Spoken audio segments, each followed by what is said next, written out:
Hello, কি অবস্থা সবার? তো বরাবরের মতো আবার আপনাদের সামনে হাজির হলাম আরেকটু কথা বলতে, কোনো একটা বিষয় নিয়ে বা বর্তমানের পরিস্থিতি নেই। তো বিষয় হচ্ছে, প্রথমে আসি তিতুমির কলেজ। তিতুমির কলেজ দীর্ঘদিন যাবৎ আন্দোলন করতেছে ওদের কলেজকে বিশ্ববিদ্যালয় করার জন্য। ইতিপূর্বে তারা কলেজের সামনে একটা নাম ফলক লাগাই দিয়েছিল যে তারা স্বঘোষিত বিশ্ববিদ্যালয়। তো তারই পরিপ্রেক্ষিতে তারা এখন কি করতেছে, রাস্তাঘাট অবরোধ করতেছে।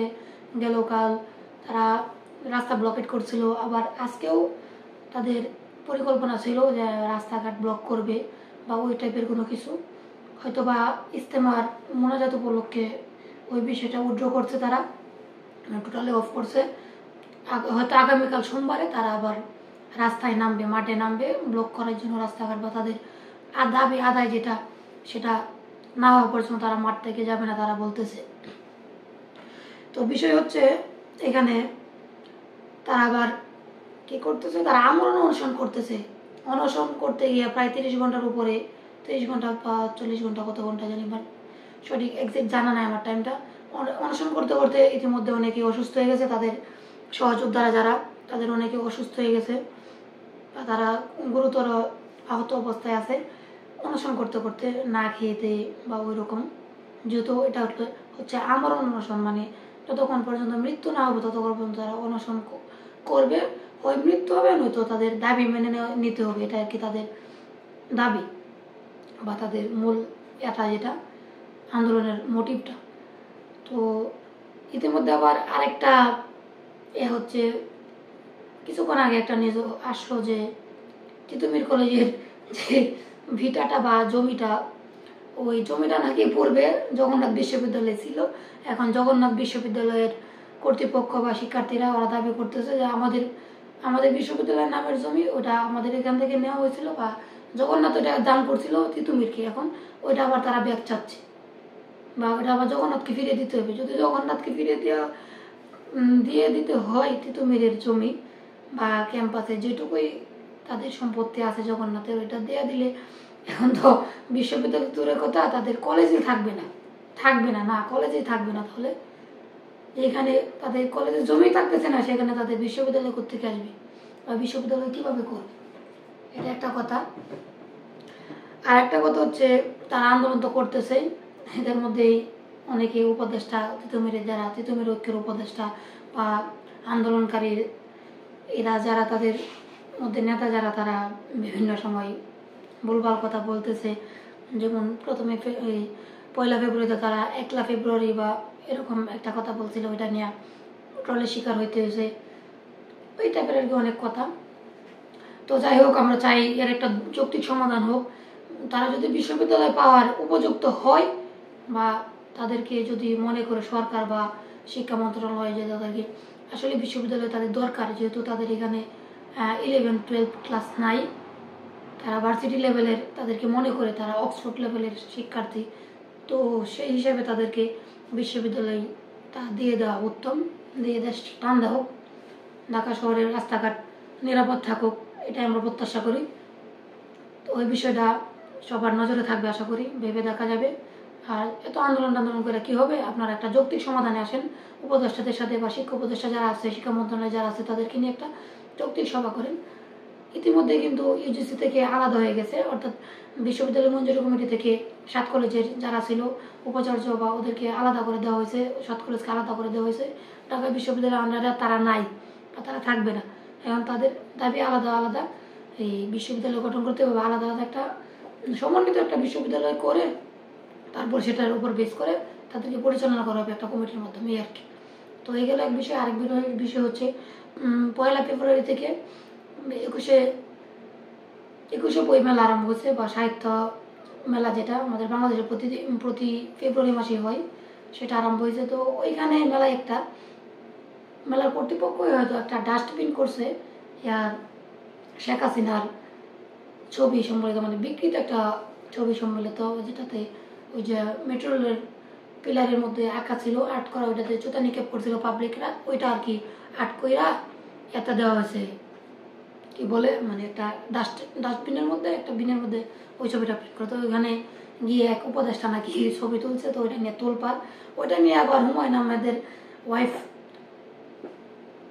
শাওন আফরোজ, মেহের আফরোজ শাওন, ওই আপু নিয়ে আবার মানে সুশীলগিরি দেখাচ্ছে যে এটা ঠিক হচ্ছে না। এই হাই, আজকে যদি হুমায়ুন আহমেদ বেঁচে থাকতো, এই কি বইমেলার পরিণতি। হ্যাঁ আপু, আজকে যদি হুমায়ুন আহমেদ বেঁচে থাকতো তাহলে তো এরকম হতো না, অবশ্যই হতো না। আপনিও তো একজন সুগার ডেডি মনে করে ওনাকে বিয়ে করছিলেন, ওনার নেম ফেম দিয়ে এখন চলতেছেন। তো আপনি তো কীরকম সুশীল ওটা আমাদের জানা আছে, আমাদের দেশবাসী সবাই জানে আপনি কোন লেভেলের সুশীল যে, ঠিক আছে? এত বড় সুশীল যে আপনি আপনি আপনার বান্ধবীর বাবার সাথে বাইরে গেছিলেন বা ওনাকে বিয়ে করেছিলেন কিসের জন্য? শুধুমাত্র আপনি নিজে উপরে ওঠার জন্য। কিন্তু উনি তো পরলোক গমন করছে, কিন্তু এখন আপনি ওনার নাম বেচা খাইতেছেন বা ওনার ফেম দিয়ে আপনি চলতেছেন। হুমায়ুন আহমেদ না থাকলে আপনার নাম আসতো না। এখন আপনি যে এখনো এই স্বৈরশাসকদের টানতেছেন বা তাদের সাফাই করছেন, এটা কি আপনার যৌক্তিক বা আপনার এটা কি আদৌ ঠিক হচ্ছে? একটু ভেবে দেখবেন। এটা কি দেশের সাথে জাতির সাথে বেইমানি না? তো এই হচ্ছে আর কি বিষয়। আর 21শে বইমেলা এটা ভালো করে হোক, উদযাপন করা হোক, নতুন লেখক আসুক, নতুন কবির আসুক, নতুন কবিতা আসুক, নতুন লেখা আসুক, নতুন নতুন উপন্যাস, কবিতা, গল্প, পদ্য আসুক, দেশ জাতির সমৃদ্ধি আসুক, সবাই জানতে পারুক, ভালো লেখা আসুক, অথেন্টিক যেগুলো এগুলো আসুক। আর হচ্ছে আরেকটা ফেসবুক পোস্টে দেখলাম একজন করছে, পোস্ট করলো যে ওই ডাস্টবিনের মধ্যে যদি শেখ হাসিনার ছবি না দিয়ে মেহরাবের সামনে ছবি দেওয়া হতো তাহলে মনে হয় ওইটাই ফার্স্ট হইতো, সেলফি তোলার দিক দিয়ে বা যে কোনো ভোট দিয়াই ওইখানে গিয়ে মানুষ বেশি ছবি তুলতো। হয়তো কিছুক্ষণ পরে আবার পোলাপান ওইটা আবদার করবে যে সামনের ছবি দিয়ে একটা ডাস্টবিন বানানো, এই আর কি অবস্থা। আরেকটা বিষয় হচ্ছে ওই গতকাল সম্ভবত আওয়ামী লীগের অফিসিয়াল পেজ থেকে এবং ইউটিউব থেকে একটা গল্পকথন নামের একটা অনুষ্ঠানের মাধ্যমে একটা অনলাইন অনুষ্ঠানে ছাত্রলীগের সাবেক সভাপতি সাদ্দাম হোসেন এবং সাধারণ সাংগঠনিক সম্পাদক, সম্ভবত সাধারণ সম্পাদক ছিল শাকিন আনোয়ার, লাইভে আসছিল। ওরা হিসাবে এই টাইপের কথা বলতেছিল যে বর্তমান সরকার অবৈধ সরকার, স্বৈরশাসক, মানে ওরা জোর করে ক্ষমতায় গেছে, এই সেই বলতেছে। তোমরা কিরকম ছিল ভাই? তোমরা তো খুব ভালো ছিল না, একদম হাজি সাহেব। তোমরা কি করছো গত 16 বছর 15 বছর? আমরা কি দেখি নাই? ছাত্রলীগের পোলাপান কি করছে, তোমরা কি করছো?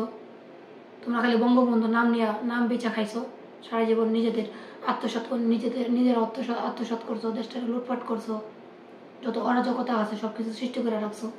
এখন তোমরা আবার আইসা মানে ফেসিবাদের বিরুদ্ধে চালাইতেছো। তোমরাই ফেসিবাদ করে গেছো, তোমরাই ওগুলা বীজ বপন করে গেছো। হ্যাঁ মানে কিছু কিছু বিএনপির নেতা কর্মী যারা আছে বা জামাত টামাত ওরা হয়তো কিছু কিছু কেউ কেউ একটু অ্যাক্সেস করতেছে, কিন্তু এটা ঠিক হচ্ছে না। এটা সরকারিভাবে ওদেরকে বাধা দেওয়া হচ্ছে বা ওদেরকে দমানোর ট্রাই করা হচ্ছে, চেষ্টা করা হচ্ছে।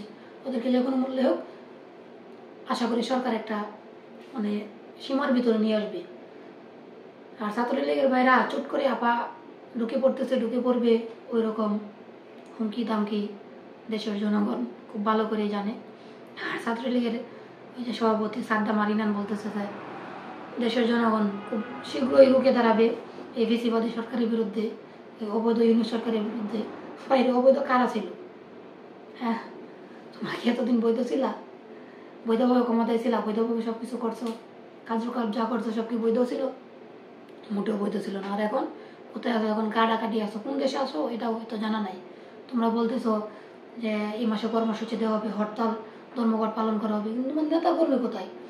যে কয়জন লিফলেট বিতরণ করতেছে দেখলাম, ওরা হয়তো খুব ভোরবেলায় 1-2 জন লিফলেট বিতরণ করতেছে, বা যারা লিফলেট বিতরণ করতেছে ওদেরকেও মাঝে মধ্যে দেখতেছে পুলিশ ধরে নিয়ে গেছে। আজকে একটা নিজেও দেখলাম লিফলেট বিতরণ করতে গিয়া পুলিশে ধরে নিয়ে গেল। তো তোমরা যে যার যেটা প্রাপ্য সেটা পাবেই, দুনিয়াতেই বিচার হবে, পাপের বিচার হয়। তো কেউই আপনারা ক্ষমতার অপব্যবহার করবেন না বা নিজের ক্ষমতাকে অহংকার হিসাবে পরিণত করবেন না, সে প্রত্যাশা রাখি। সবাই একটা সুন্দর, সুশীল, সুষ্ঠু সমাজ গড়ার জন্য আমরা বর্তমান সরকারকে সময় দেই। সরকার একটু চিন্তা ভাবনা করুক বা দেশে যে রাজনৈতিক দল আছে বর্তমানে বৈধ, বিএনপি বলেন, জামাত বলেন বা অন্যান্য যে পার্টিগুলো আছে, ওরা নিজেদের দলটাকে আগে সংস্কার করুক।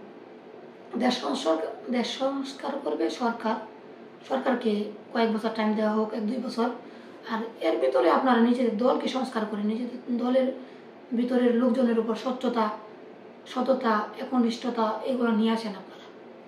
দলটাকে আগে সাজান ভালো করে, যেন পরবর্তী প্রজন্ম একটা ভালো সুষ্ঠু একটা জাতি পায়। সেই বিষয়ের উপর খেয়াল রেখে আপনারা একটা দল গঠন করেন। যত চাটার আছে, যত দুর্নীতিবাদ, ওই লুটতরাজরা আছে আপনাদের দলে, তাদেরকে বের করে দেন। সন্ত্রাস যারা আছে ওইগুলোকে সবগুলোকে আস্থা কবে নিক্ষেপ করে দেন। নিক্ষেপ করে আপনার দলটাকে একটা স্বচ্ছ দল হিসাবে ঘোষণা করেন, বা সবাই একটা ভালো একটা ছায়া তুলে নিয়ে আসে। আর এখনো আওয়ামী লীগের বিভিন্ন নেতৃবৃন্দ বলতেছে মৌলবাদের উত্থান হয়ে যাবে দেশে, দেশ নাকি মৌলবাদে ভরে যাবে। ভাই তোমরা কোন মৌলবাদের কথা বলতেছো? জামাতের কথা বলতেছো, বিএনপির কথা বলতেছো, আর মৌলবাদ? হ্যাঁ, জামাতের অনেকেই চাই ইসলামিক রাষ্ট্র হোক, ইসলামিক রাষ্ট্র কায়েম হোক। আবার অনেকে চাই না, অনেকে অন্যভাবে চাই, মানবতার ধর্ম চাই। তো আমরা চাই সবকিছু বাদ দিয়ে আমাদের দেশটা যেন একটা সুন্দর হয়, ধর্মীয়ভাবে আমরা যেন সবাই নিজ নিজ কমফোর্ট জোনে থাকতে পারি, নিজেদের মতো বাস করতে পারি। সব ধর্মের লোকজন যেন সুষ্ঠুভাবে এই দেশে বসবাস করতে পারে, ওই রকম একটা পরিবেশ তৈরি হোক দেশে। গ্রামে গঞ্জে, হাটে বাজারে, সব জায়গায় যেন সবাই কাঁধে কাঁধ মিলে একতার গান গাইতে পারি, একতার জয় গান গেয়ে সামনে এগোতে পারি, সেই প্রত্যাশা করে একটা নতুন রাজনৈতিক দল আমাদের নির্বাচনে আসুক, পাশ করুক, আমাদের দেশের মানুষকে সার্ভ করুক। আমরা যেন এর একটা সুষ্ঠু ফল পাই, 24শে গণঅভ্যুত্থানের যেন সুষ্ঠু একটা ফল আমরা উপভোগ করতে পারি, বাঙালি জাতি হিসেবে আমরা গর্ব করতে পারি, এবং বিশ্বের বুকে যেন আমরা মাথা উঁচু করে দাঁড়াতে পারি। ওই ধরনের একটা ব্যবস্থা আমাদের দেশে আসুক, আমরা সেটাই চাই। তো অনেক কথা বলে ফেললাম, ভুল ত্রুটি হলে মার্জনীয়। যাই হোক, ভালো থাকবেন, সুস্থ থাকবেন।